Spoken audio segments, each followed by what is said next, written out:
پاینو مینه کې پر یو ښایسته موقعیت باندې یو ښایسته کور په اپارتمان کې رانیسي.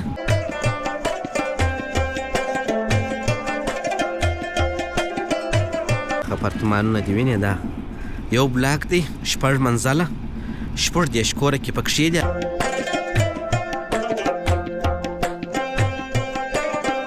پراخ پارکینګ دی وینې بیخي غټه ساحه ده. دغه کور دی یا دا د دې عمومي سالون دی. دا سالون چې دی 5.5 په 9 دا غټ اتاق دی تقریبا 5.5 په 5.5 کې اتاق دی.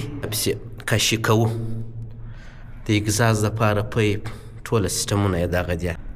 دې بالکون څخه تاسو د کالاشویي یا د کالو د پرېوللو د ځای استفاده هم ځینې کولی سي. د ټاو چوک ویني دا مخامخ دا غټ د سیټا چوک دی یا کندهار چوک. خښته ورته را روانه ده چې خښته ورته راپورته کړي بالا خښکاري شروع کړي چت پسې اچو.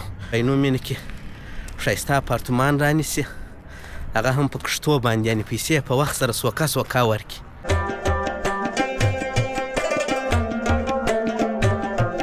کوم دوستان نورې پوښتنې لري نو غواړي زما څخه نورې پوښتنې وکړي نو په وټساپ کې اړیکه را سره ونیسي.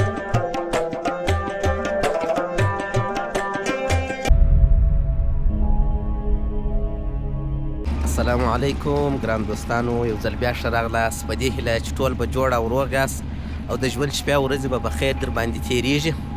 کندهار ښار 2 ماینو مینه فرید کمپلیکس. ډېر دوستان به د دې نامه سره اشنا یي او ځینې دوستانو ته به نه وایي. هغه دوستان که غواړي چې پاینو مینه کې پر یو ښایسته موقعیت باندې یو ښایسته کور په اپارتمان کې رانیسي نو دا ویډیو د هغو دوستانو دپاره ده. ځکه ډېر دوستان غواړي چې کور رانیسي په انټرنیټ کې پسې ګرځي سرچ پسې کوي نو یو ښه دقیقه سرچینه نسي پیدا کولی. نو انشاءالله زه ستاسو دا خوبونه در رښتیا کوم. او بیا هغه دوستان غواړي چې سوکا سوکا پیسې مصرف کړي یعنې غواړي چې کور رانیسي په اپارتمان کې په کښتو یې رانیسي نو دا ویډیو د هغو دوستانو دپاره دی. نو زموږ سره پاینو مینه کې 3 اتاقه کورونه دي پر یو ډېر ښایسته موقعیت باندې او پیسې چې دي هغه هم پر 3 کښته باندې دي. 3 اتاقونه دي، هر اتاق کې خپل تشناب لري، یو اشپزخانه یو سالون. مکمل د اپارتمان مساحت چې دی 115 متره دی. نو ځینو دوستانو به دا پروژه لیدلې نو دا چې دی یو بلاک دی مکمل 6 منزله دی 14 کوره کې پکښې دي او لیفټ هم لري. اوس یې د 5 منزل کار شروع دی. نو د دې د نمونې څخه به زه یو دانه کور هم در باندې ووینم، هغه کور چې لږ کار خلاص سوی او بیا به پورته سم 5 منزل کارونه بیا هم در باندې ووینم. نو هغه دوستان چې نوی کور غواړي رانیسي د هغو دپاره به ویډیو سي او هغه دوستان چې کورونه یې رانیولي دي د هغه به د خپل د کورو تازه حالت ووینو. نو راځئ دا ویډیو را سره تعقیب کړئ. دغه د مخامخ اپارتمانونه دي وینې دا یو بلاک دی 6 منزله 14 کوره کې پکښې دي او پارکینګ چې دی هغه لاندې په زرخانه کې دی. ګوره 1 2 3 4 اوس یې د 5 منزل کار شروع دی. نو زه د نږدې څخه هم ورځم او دغه ځای چې دی دا بیا وروسته موږ شروع کوو او دې خواته چې دی دا چې دی 15 اتاقه دي په 300 متره کې جوړ دي. نو اوس به زه ورسم په تاسو بیا ووینم د کار جنیار به هم در باندې ووینم او پاته سو یو دانه کور به هم در باندې ووینم. دغه اپارتمان دی یا ورځمه نږدې.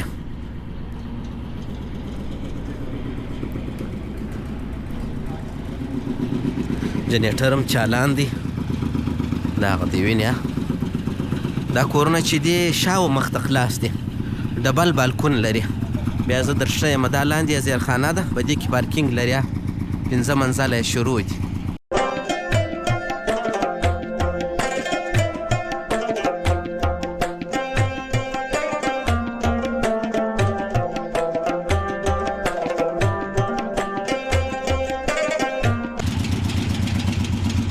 دا ریک دی د کاشي دپاره راوړی دی د 5 منزل لپاره خښتې پورته کېږي نو بیا هغه جغل و کرش و دا شان بیا وروسته ورته راوړو.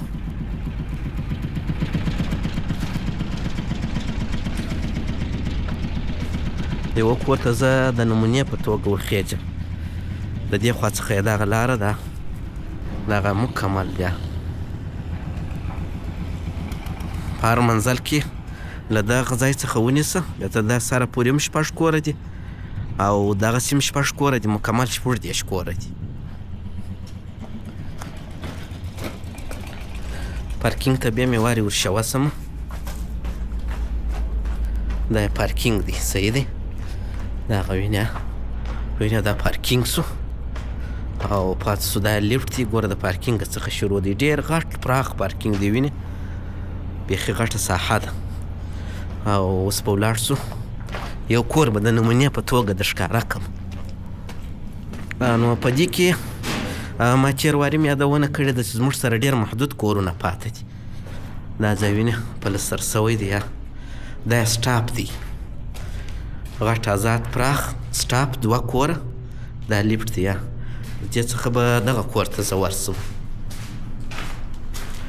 دغه کور دی، یا دا د دې عمومي سالون دی. دا سالون چې دی 5.5 په 9 کې سالون دی، او دې خواته اشپزخانه ده.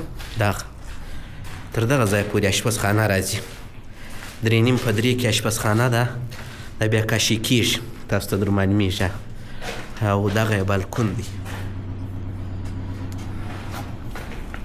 دغه دی وینې دا اشپزخانه سوه، او دا د ډوډۍ د خوړلو دپاره که یو میز تاسو ښوئ. او له دې څخه یو دانه غټ اتاق لري. دغه دی، دا غټ اتاق دی، تقریبا 5.5 په 5.5 کې اتاق دی. او دا بالکون دی. دا تشناب دی 1.5 په 2 کې. دا وینې دا تشناب سو. اوس انشاءالله پسې کاشي کوو. د اګزاز دپاره پیپ ټوله سیسټمونه یې دغه دی. د دې ستاسو د کوټې استفاده هم کولی شي د دې اتاق څخه. نو چې بیا د نږدې رالاست، د سر در خلاصوم چې څنګه د کوټې استفاده ځینې کولی شي. او پاتې سو دا بل اتاق سو.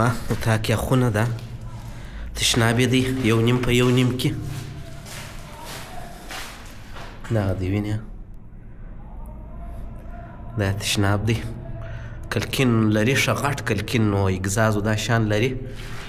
د دې نور د دې تشناب د مشکلاتو خلاص یاست.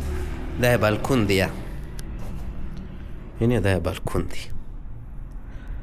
د دې بالکون څخه تاسو د کالاشویي یا د کالو د پرېوللو د ځای استفاده هم ځینې کولی شئ. دغه دی وینې دلته هم برقي ګیزر هم ګیسي ګیزر تاسو بسته کولی شئ د تشناب څخه د باندې په بالکون کې. نو بیا به خطر هیڅ خطر نه لري. دا بالکونونه یې ټوله کاشي کېږي.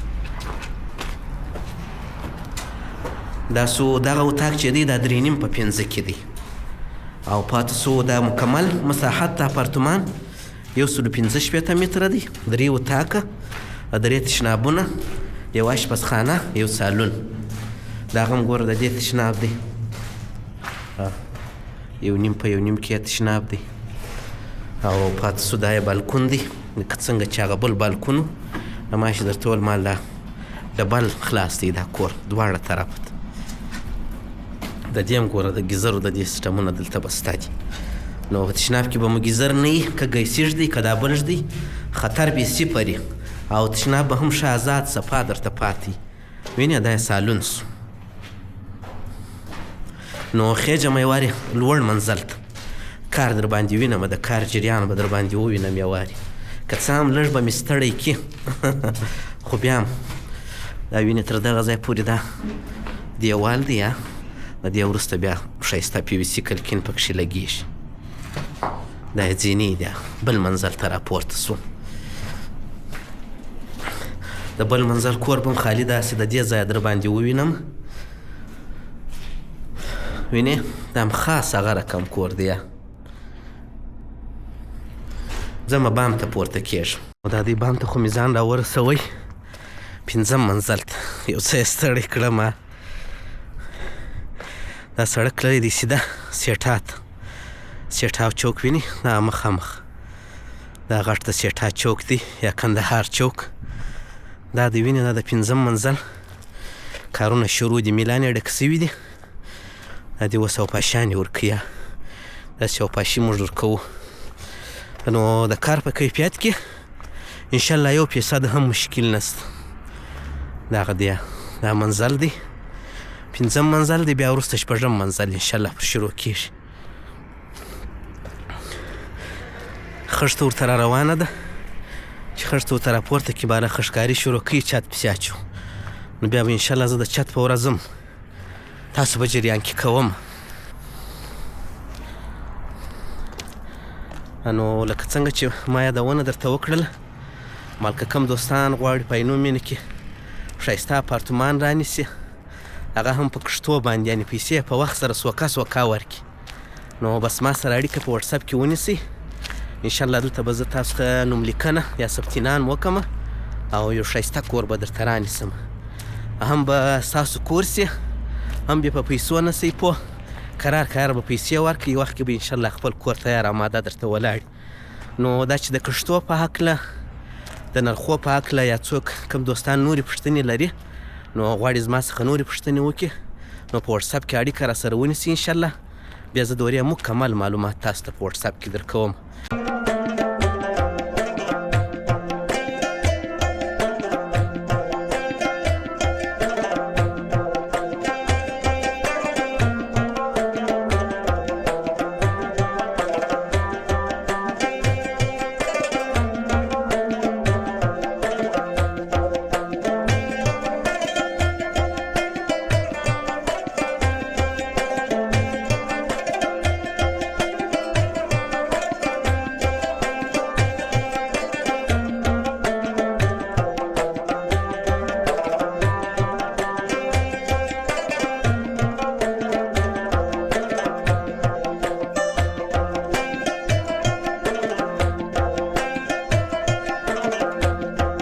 بس هغه دوستان چې کورونه یې رانیولي دي خدای پاک دې وکړي چې خپل کورونه یې لیدلي نو بس دا و یو لنډه ویډیو تر بیا ښه وخت ښې چارې بای